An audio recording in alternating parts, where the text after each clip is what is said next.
현대적 응용하기는 보니까 2인편 두 번째 문장이 되겠네요. 지난번에 자, 이 2인편 첫 번째 문장은 주로 이제 이런 내용이었죠. 이제 이 사람들이 그 마을의 인심이 이루어야 사람들이 이제 많이 찾아든다. 그런 뜻으로 얘기를 말씀드렸고, 오늘도 좀 재미난 문장이 될 것 같습니다. 오늘은 보니까 그 세 종류의 부르구에 대해서 설명을 하고 있는 것 같아요. 첫 번째 이제 불인자와 인자, 지자에 대해서 설명을 해놓고 있네요. 먼저 읽어드린다면, 자활, 불인자는 불가이 구처약하고 불가이 장철락인데, 인자는 아니하며, 지자는 이인이라라고 이렇게 먼저 뜻을 말씀드린다면, 자활, 불인자, 인이 아닌 사람은 이때 이제 인을 과연 뭘로 해석할 건가 입장에 있어서, 우리는 뭐 인을 뭐 어질다라고 얘기를 하잖아요. 근데 공자는 인에 대해서 이렇다, 인에 대해서 구체적으로 정의하는 건 없는데, 또 제자마다 또 인에 대해서 뭡니까? 라고 질문한 것 중에 생각나는 건, 이제 안년이 이제 인에 대해서 뭐라고 물어보니까 이렇게 이제 얘기를 했잖아요. 극기복례,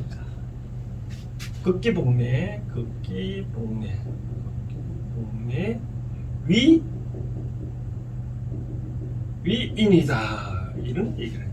즉 극기복례하는 것이 인을 행하는 거다라고 그런 얘기. 극기복례는 이제 자기를 이기고 복례, 애로 돌아간다. 이제 어떤 쉽게 말해 이런 게 있죠. 어떤 유혹의 손길이 있으면 그거를 내가 극복하고 예로 돌아간다. 나의 본분을 찾아가는 거. 그런 거를 아마 인이다라고 얘기를 하는 것 같아요. 결국은 인은 쉽게 말해서 우리 한문을 따져보면 여기 사람이 두 사람이다. 사람과 사람 두 사람이다라고 하잖아요. 사람과 사람과 두 사람의 관계는 뭔가 모르게 두 사람이면 어떤 질서가 있어야 되잖아요. 질서. 혼자 있으면 방 안에 다 벗고 있어도 상관없지만, 상대가 있다 그러면 다 벗고 있을 수는 없죠. 그죠? 아무리 부부 사이라 하더라도.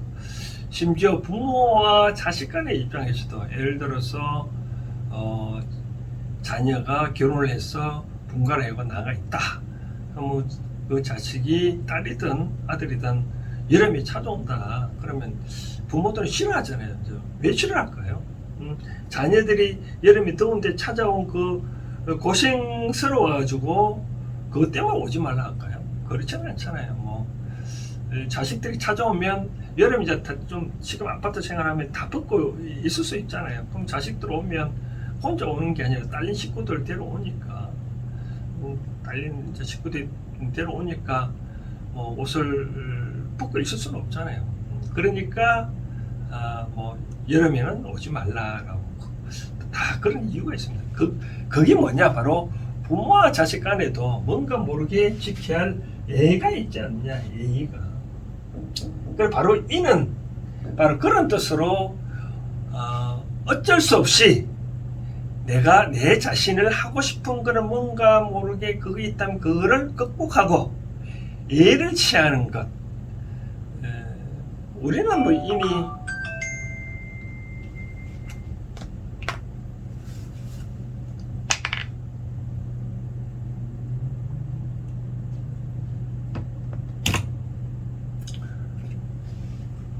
우리는 인을 어질다라고 표현을 하지만, 공자께서는 이제 한마디로 표현하자면 이는 바로 극기복례다라고 하는 그런 개념을 갖고 있으면 이제 요 문장 불인자와 인자가 또 지자가 하는 행동에 대해서 이렇게 설명해 놓은 것을 이해하지 않겠냐라고 설명을 이제 해드리고 싶다는 거죠.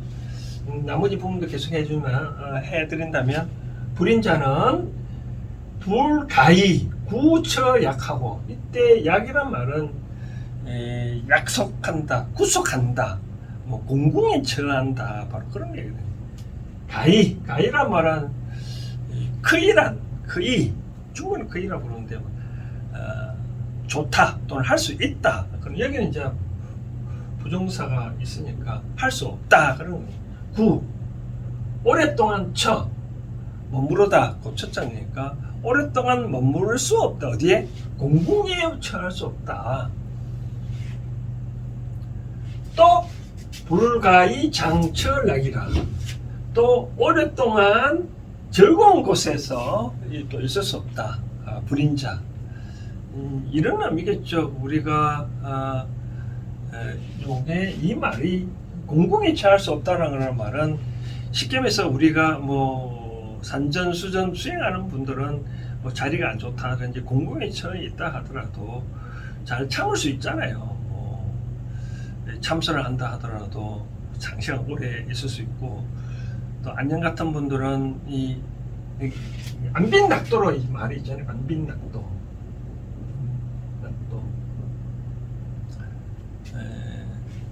이와 같이 어려운 그런 경제 생활이면서도 그것을 편안히 여기고 도를 즐긴다. 그러네요.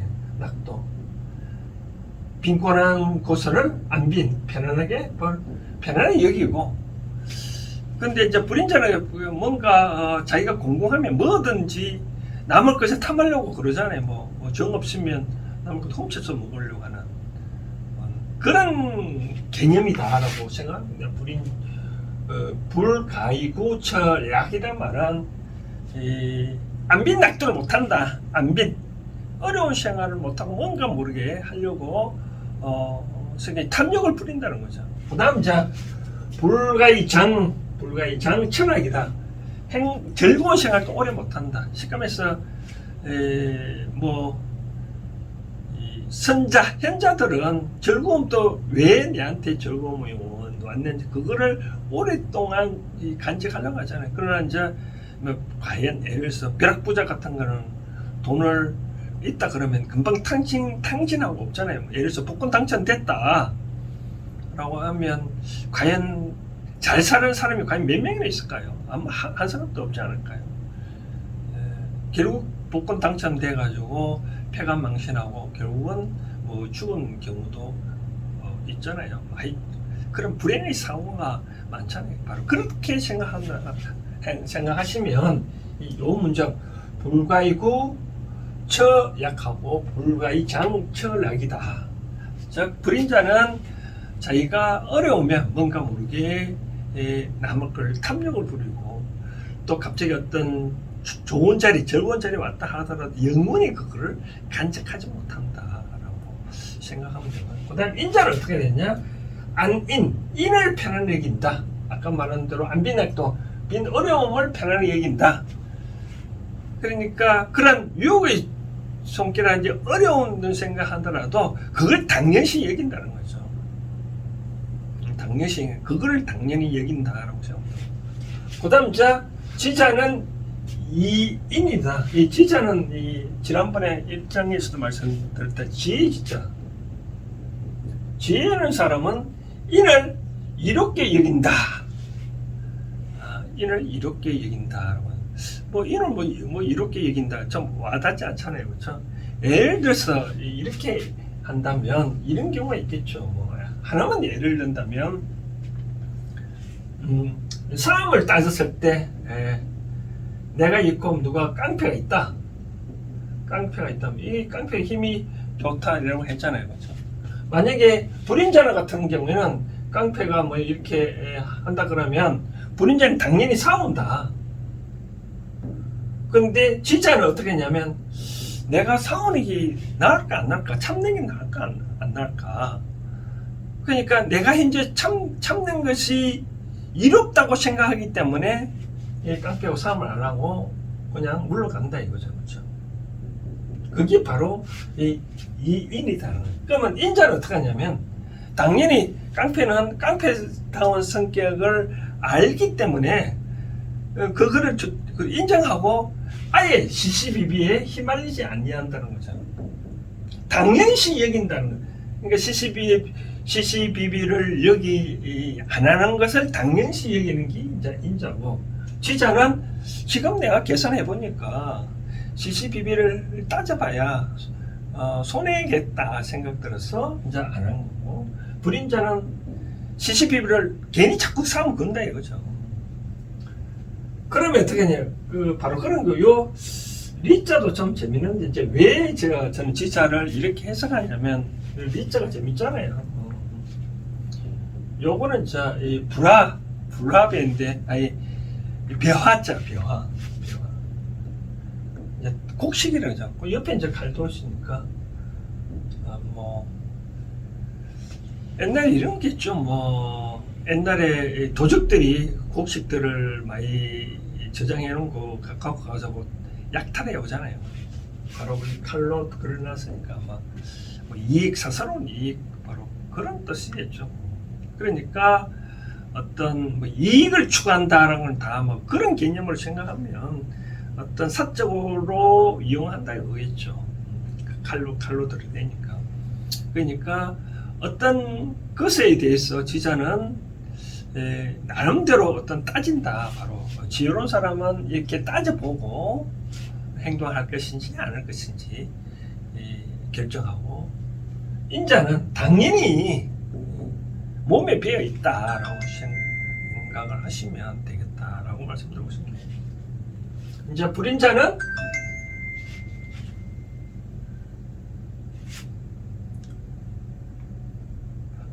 이제 당연히 시시비를 건다. 그렇게 생각하면 이제 요 문장은 쉽게 이해가 될 것 같습니다. 그러면 여러분들은 이 삶을 어떻게 살 건가? 이 불인자로 할 건가? 인자로 택할 건가? 그럼 이 지자로 할 건가?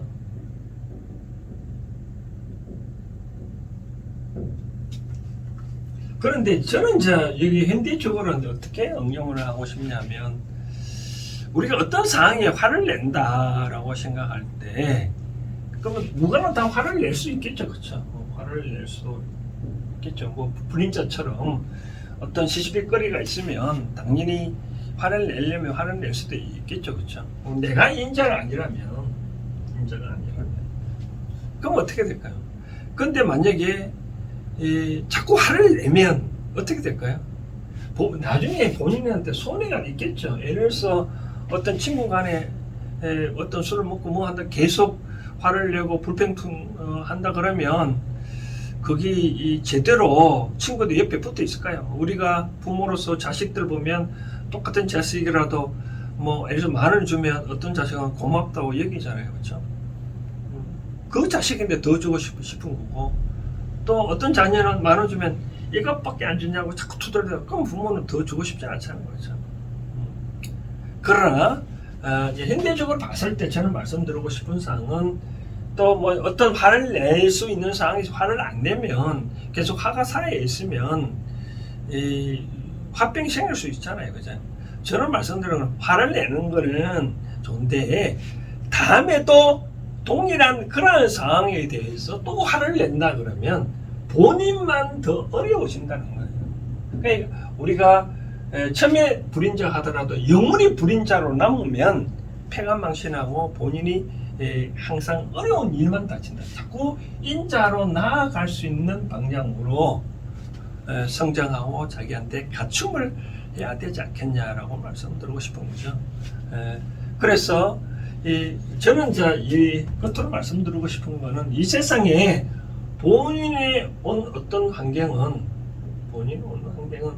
다 내가 만든 그런 수가 있을 수 있거든. 내가 어떤 상황을 만들어 놨기 때문에 이런 환경이 온다는 거거든요.